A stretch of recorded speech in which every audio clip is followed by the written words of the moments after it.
Assalamualaikum warahmatullahi wabarakatuh. Bagaimana kabarnya anak-anak ibu semua hari ini? Semoga kita semua dalam keadaan sehat walafiat. Amin ya rabbal alamin. Bertemu kembali dengan Ibu Lydia dalam pelajaran akidah akhlak. Sebelum kita mulai pembelajaran hari ini, ada baiknya kita membaca doa sebelum belajar.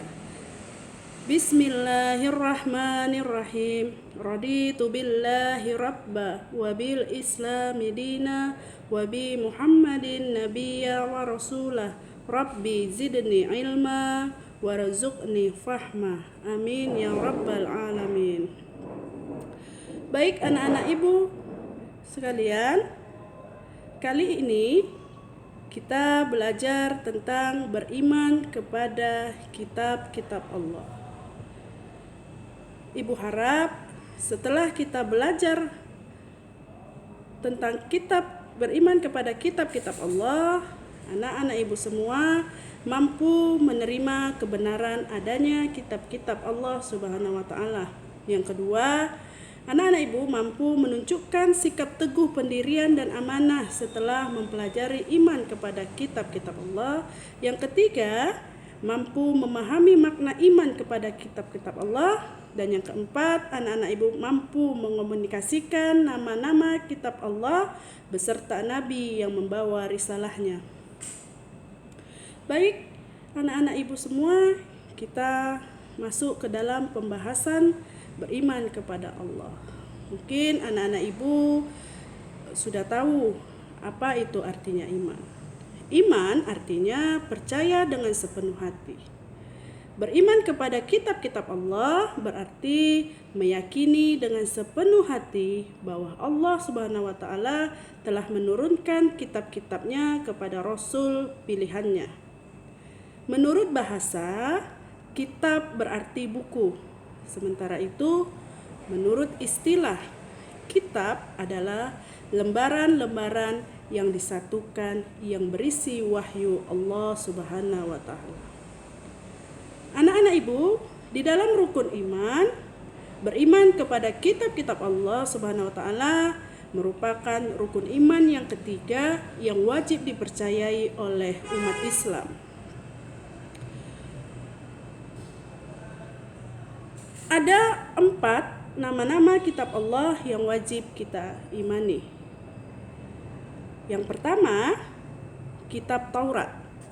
Kitab Taurat diturunkan kepada Nabi Musa untuk Bani Israel. Kitab Taurat ini diterima oleh Nabi Musa alaihissalam di atas Bukit Tursina. Kitab Taurat berisi akidah tauhid dan hukum-hukum syariat seperti larangan berzina dan mencuri. Kitab yang kedua itu adalah kitab Zabur. Kitab Zabur diturunkan kepada Nabi Daud alaihissalam untuk Bani Israel. Nabi Daud menerima kitab Zabur di Yerusalem atau Palestina.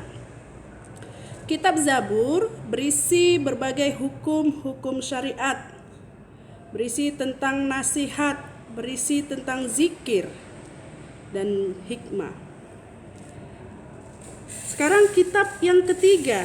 Kitab yang ketiga adalah kitab Injil. Kitab Injil diturunkan kepada Nabi Isa alaihissalam untuk kaumnya Bani Israel. Nabi Isa menerima wahyu di Yerusalem, Palestina pada abad pertama tahun Masehi. Pokok ajaran Injil itu sama dengan kitab-kitab sebelumnya, ya, berisi tentang hukum, seruan, dan ajakan agar mengesahkan Allah Subhanahu wa taala. Namun sebahagian menghapus hukum-hukum yang tidak sesuai dengan masa itu. Kitab Injil yang asli tidak diketahui lagi keberadaannya. Kitab Injil yang sekarang sudah tercampur dengan tulisan-tulisan para pendeta zaman dahulu dan dianggap sebagai firman Tuhan oleh para penganutnya. Kitab yang keempat itu adalah kitab Al-Quran.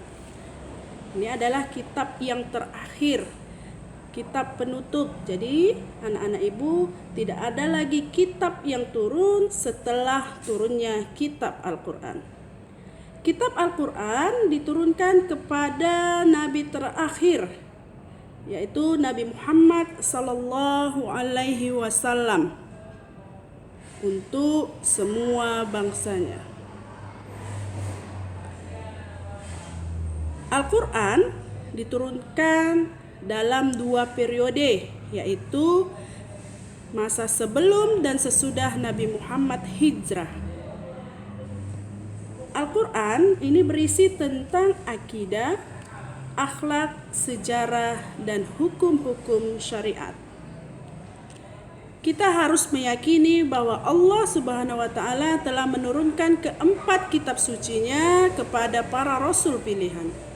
Namun, kitab suci yang wajib kita amalkan ajarannya hanyalah kitab suci Al-Quran. Sebab selain lebih sempurna, kitab suci yang lain hanya diturunkan untuk bangsa tertentu saja. Sedangkan Al-Quran merupakan kitab suci yang diturunkan untuk semua bangsa dan sepanjang zaman sebagai pedoman dalam ibadah kepada Allah Subhanahu wa Ta'ala. Baik, anak-anak ibu, kamu sudah mengetahui nama-nama kitab-kitab Allah. Sekarang kita masuk perilaku yang mencerminkan iman kepada Allah. Apa saja perilaku yang mencerminkan iman kepada kitab-kitab Allah? Yang pertama, meyakini bahwa semua kitab suci berasal dari Allah Subhanahu wa Ta'ala yang diturunkan kepada rasul pilihan. Yang kedua, meyakini bahwa Allah Subhanahu wa Ta'ala telah menurunkan beberapa kitab sebelum Al-Quran. Yang ketiga, membenarkan kisah-kisah tentang kitab-kitab terdahulu dalam Al-Quran. Yang keempat, membaca Al-Quran setiap hari secara rutin. Dan yang kelima, mengamalkan isi Al-Quran sesuai dengan kemampuan. Hikmah beriman kepada Al-Quran. Setelah kamu tahu perilaku yang mencerminkan beriman kepada kitab-kitab Allah, sekarang apa sih hikmah beriman kepada Al-Quran? Yang pertama, kitab Al-Quran pemberi bimbingan. Artinya, Al-Quran memberi bimbingan agar tunduk, patuh, dan taat kepada Allah Subhanahu wa Ta'ala. Hikmah yang kedua, jiwa menjadi tenang. Dengan beriman kepada Al-Quran, membuat jiwa kita menjadi tenang.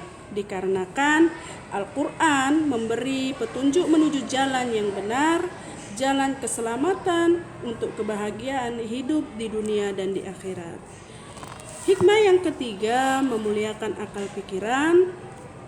Dan hikmah yang keempat itu adalah Al-Quran memberi petunjuk. Al-Quran memberi petunjuk yang paling lengkap untuk manusia. Ketetapannya senantiasa sesuai dengan keadaan segala bangsa, zaman, dan tempat. Baik anak-anak ibu yang soleh dan soleha, hari ini dalam video pembelajaran kali ini, materi beriman kepada Allah sudah selesai kita bahas. Untuk supaya kamu lebih mengingat nama-nama kitab-kitab Allah, Ibu akan memberikan sebuah lagu tentang kitab-kitab Allah dengan irama pelangi-pelangi. Baik, anak-anak ibu, silahkan mengikuti. Mudah-mudahan lagu ini bisa mengingat. Mudah-mudahan dengan menyanyikan lagu ini, anak-anak ibu lebih mudah untuk mengingat nama-nama kitab-kitab Allah. Baik ya anak-anak ibu, kita mulai ya. Kitab-kitab Allah ada 4 macam: Zabur, Taurat, Injil, dan juga Al-Quran. Zabur Nabi Daud, Taurat Nabi Musa, Injil Nabi Isa, Al-Quran Nabi Muhammad. Kita ulang ya sekali lagi. Kitab-kitab Allah ada 4 macam: Zabur, Taurat, Injil, dan juga Al-Quran. Zabur Nabi Daud, Taurat Nabi Musa, Injil Nabi Isa, Al-Quran Nabi Muhammad. Baik anak-anak ibu, sekian pembahasan kita hari ini. Sampai bertemu kembali di video pembelajaran selanjutnya. Billahi taufik wal hidayah. Wassalamualaikum warahmatullahi wabarakatuh.